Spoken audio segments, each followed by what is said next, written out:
everyone, my name's Esther and I have been part of New Life Church for just over 10 years now, I think. So recently I went to see a nutritionist who told me that I can't eat chocolate. And you know, so Easter at the moment is a bit of a difficult topic for me. But when I was looking for inspiration about what I was going to say here, I came across the veil passage from the Easter story. If you have a Bible on you or feel like it would be helpful to have sort of a solid copy here, feel free to pause now and go and grab one. But the passage that I was looking at was Luke 23, verse 44 to 48. And I know that we all probably know this passage quite well, like it's quite a familiar passage. But there were just several things that jumped out for me while I was reading it.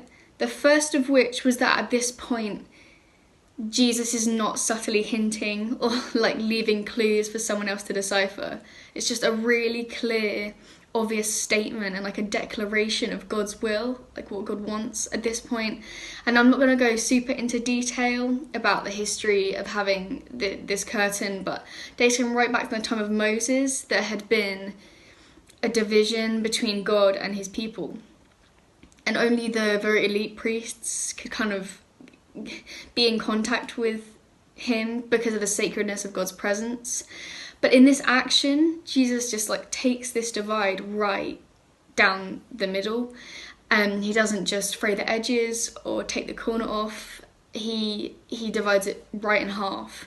And I think that something that I felt prompted was that this splitting of the divide does not in any way tarnish or detract from the sacredness of God's presence, but rather it just allows that sacredness to just spill out onto his people.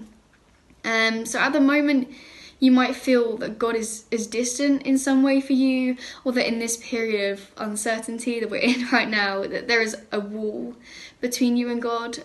But for me, Easter is a massive reminder that our God is a God who breaks boundaries and tears down walls, and that his whole motivation is forging a relationship with us. So this Easter, I hope and pray that this little message is really real for you, and I hope you will have a great week. Yeah.